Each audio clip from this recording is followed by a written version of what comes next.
Hello and welcome back. आप सभी का स्वागत है हमारे आज के इस ट्यूटोरियल में। आज के इस ट्यूटोरियल में हम आप सबको बताएंगे कि कैसे आप अपने ASP.NET की वेबसाइट में इमेज स्लाइड शो कैसे आप इम्प्लीमेंट करेंगे। जी हाँ, इमेज स्लाइड शो आपको इम्प्लीमेंट करना हम आज के इस एपिसोड में आपको बताएंगे। तो बहुत ही सिंपल सा टास्क है, कैसे इम्प्लीमेंट करना है आपको इमेज स्लाइड शो। तो सबसे पहले आप अपने विजुअल स्टूडियो में आ जाइए, एक पेज ले लीजिए, जैसा कि मैंने एक पेज लिया हुआ है। और ठीक है, design mode and source mode, तो ये सब आप जानते ही हैं। ये वीडियो आप पूरा देखिए और आप इस वीडियो को देखने के बाद आप श्योर ये सीख जाएंगे कि कैसे आपको इमेज स्लाइड्स को ऐड करना है अपने प्रोजेक्ट में। तो मैं आप एक एक करके बताता रहूँगा। तो सबसे पहले हमें क्या जाना है, टूल बॉक्स में जाना हुआ है।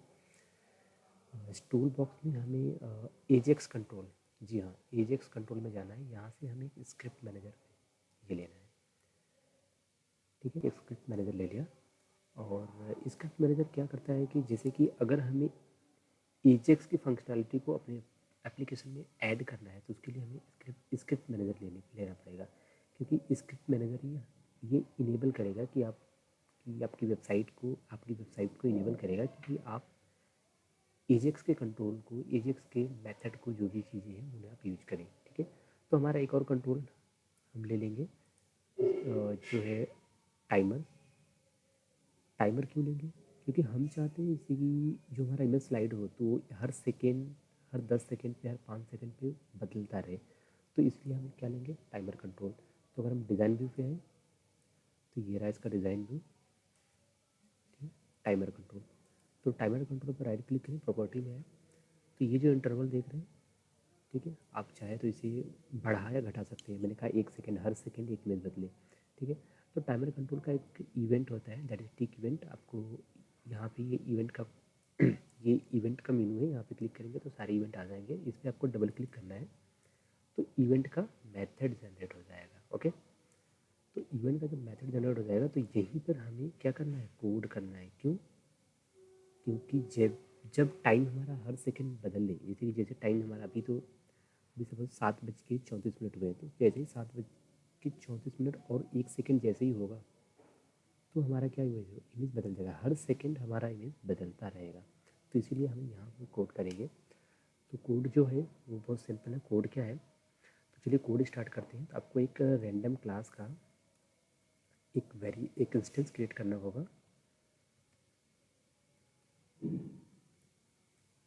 और फिर हमें एक चीज़ हमें और देखनी पड़ेगी। कोड करने से पहले हम एक कंट्रोल हमें और लेना पड़ेगा। वो कंट्रोल है क्या? वो कंट्रोल है इमेज बॉक्स। जी हाँ, इमेज बॉक्स। ठीक है, सॉरी, इमेज कंट्रोल जिसमें हमें क्या करना है, इसमें हमें इमेज शो करना है। ठीक है, तो ये रहा हमारा इमेज कंट्रोल। अब हम कोड को स्टार्ट करते हैं। ठीक है, क्योंकि अब हम क्या करें, रैंडम क्लास जो है ये क्या करेगा, ये एक रैंडम नंबर जनरेट करेगा। ठीक है, एक हम नंबर दे देंगे, एक मैक्सिमम और एक मिनिमम नंबर दे देंगे। तो रैंडम क्लास इन्हीं मैक्सिमम और मिनिमम नंबर के बीच में कोई ना कोई नंबर जनरेट करेगा। तो चलिए, अब हमने रैंडम क्लास का इंस्टेंस क्रिएट कर लिया। अब हम एक वेरिएबल ले लेते हैं, ए इज इक्वल टू और डॉट नेक्स्ट।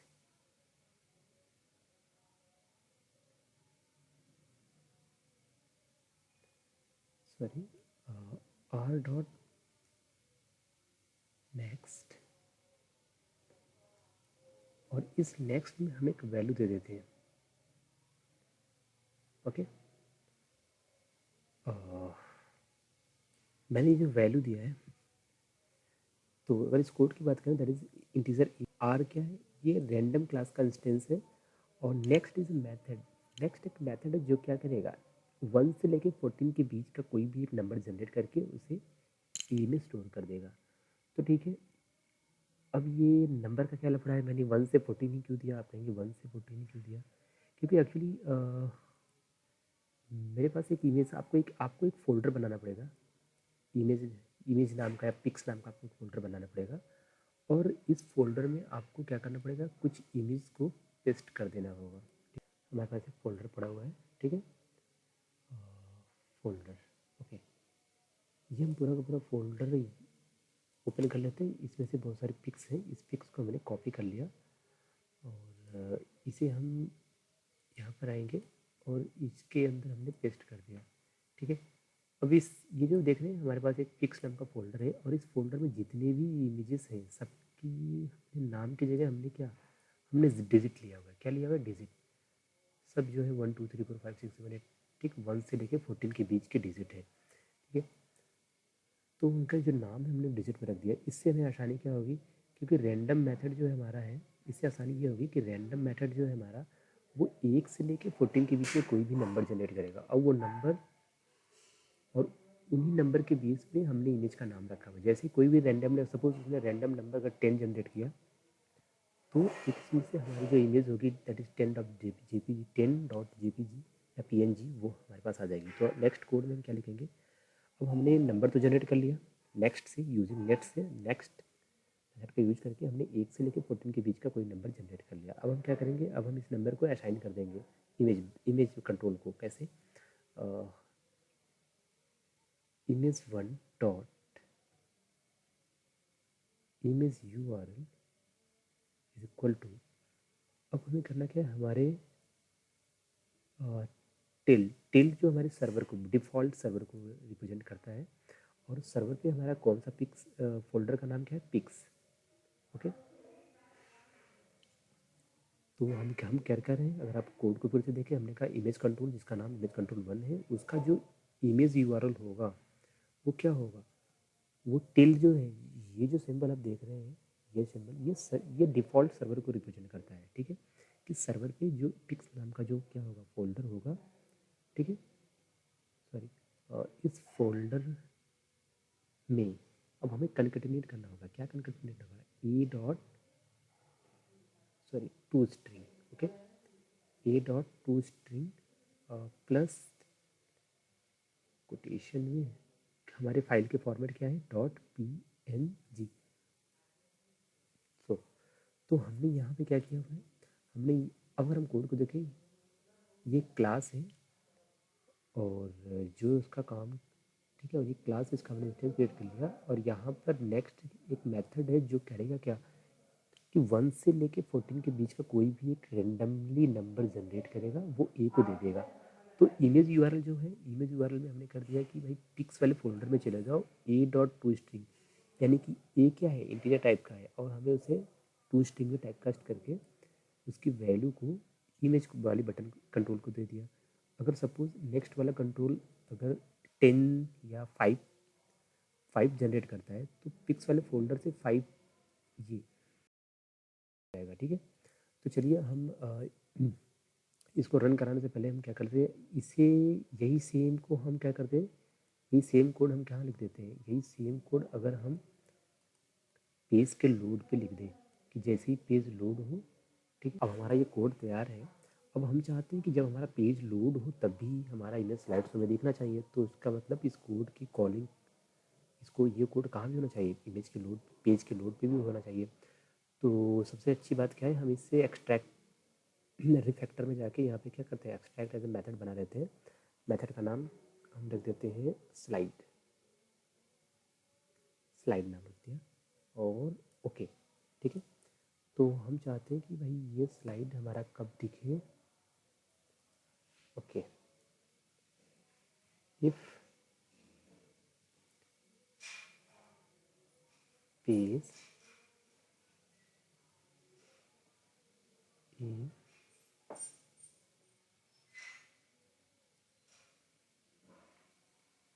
ठीक है, जब हमारा, ठीक है, अब जब हमारा पेज लोड होगा तब ये भी कोड रन करेगा। तो चलिए,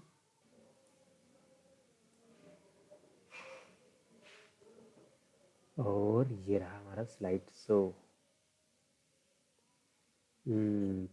पर ये स्लाइड शो कुछ, ठीक है, हमारा स्लाइड शो आपके सामने है, पर इस स्लाइड शो में प्रॉब्लम क्या हो रही है, हर बार स्क्रीन हमारी फ्लिकर हो रही है, हर बार रिक्वेस्ट चल रहा है। देखिए, हर बार सर्वर पे रिक्वेस्ट जा रही है, बार बार पेज लोड हो रहा है। तो ये प्रॉब्लम हमें कैसे सॉल्व करनी है, स्लाइड शो तुम्हारा वर्क कर रहा है, अब हर 1 सेकेंड में हमारा पेज रीलोड हो रहा है, मेथड हमारा एग्जीक्यूट कर रहा है, पेज रीलोड हो रहा है, और हमारा जो इमेज था बार बार एक सेपरेट, एक डिफरेंट इमेज आ रही है। ठीक है, पर हमारी जो स्क्रीन है वो फ्लिकर कर रही है बार बार, ठीक है, लोड हो रहा है तो हमें अच्छा नहीं लग रहा है, विजिबिलिटी इसकी अच्छी नहीं। तो इस चीज़ को हमें हैंडल करने के लिए हमारे पास एक और सोल्यूशन है। वो सोल्यूशन क्या है? वो सोल्यूशन ये है कि हमें अपने ओके यहाँ पे हमें कंट्रोल से एक चीज़ और, एजेक एक्सटेंशन कंट्रोल में आएंगे। यहाँ पर एक अपडेट पैनल नाम का एक कंट्रोल होगा। कैसा कंट्रोल? Update panel control. इसको आप स्क्रिप्ट मैनेजर के अंदर डबल क्लिक मारिए, अपडेट पैनल कंट्रोल आ गया आपका। ओके, इस अपडेट कंट्रोल पैनल के अंदर क्या है? कंटेंट टेम्पलेट नाम का एक टैग है। अब इस टैग में आपको करना क्या है? ये टाइमर और ये इमेज, ये दोनों कोड आपको यहाँ से हटा के इसके अंदर रखना होगा। तो अगर मैं अपडेट पैनल की बात करूँ, ये क्या है? अपडेट पैनल एजेक्स का एक कंट्रोल है जो करता क्या है कि पार्शियल पोस्ट बैक को इनेबल करता है। पार्शियल पोस्ट बैक के मतलब अगर हम कहें तो यानी कि इसका काम ये होता है कि ये सिर्फ पेज, आपके पेज के उतने ही हिस्से को रीलोड करता है जिस हिस्से पे आपको डेटा, या मैं कहूँ कि अगर मुझे, अगर आप ये स्क्रीन देख रहे हैं तो मुझे सिर्फ इतना एरिया, पूरा का पूरा पेज भेजने की बजाय मुझे बस जिस एरिया में इमेज दिखाना है बस उतना ही एरिया बार बार रीलोड कराना है। इससे क्या होगा? हमारी स्क्रीन फ्लिकर जो हो रही है वो नहीं होगी, ठीक है। तो इसे हम एक बार सेव कर लेते हैं। हमने इसे सेव कर लिया और हमने इसे फिर से रन कराया। इस बार अब देखिए, बार बार हमारा पेज रीलोड नहीं हो रहा है, देखिए, और ना ही ये फ्लिकर कर रहा है, और ये हमारा स्लाइड शो वर्क कर रहा है। अब हम चाहते हैं कि थोड़ा सा ये टाइम ड्यूरेशन बढ़ जाए, तो टाइम ड्यूरेशन आप बढ़ा सकते हैं।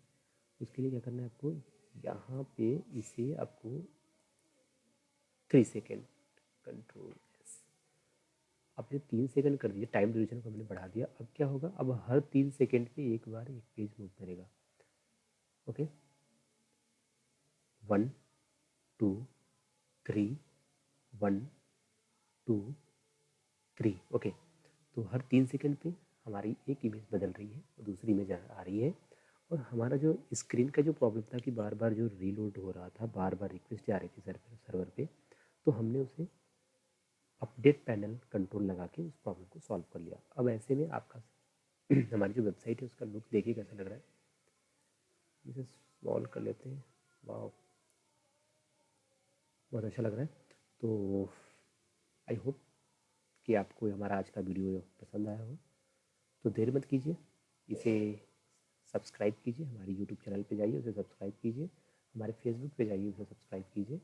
और हम आपके लिए नए नए ट्रिक और टेक्निक और प्रोग्रामिंग से रिलेटेड जो भी चीज़ें हैं हम आपके लिए लाते रहेंगे जो आपके लिए यूज़फुल हैं। तो आज आप फटाक से ये स्लाइड बनाइए, अपनी इमेज में ऐड कीजिए, अपने दोस्तों को दिखाइए, अपना इंप्रेशन जमाइए, और जो भी अपने सुझाव कमेंट हो वो हमारे कमेंट बॉक्स में लिखिए। तब तक के लिए देखते रहिए और खुश रहिए। Bye bye.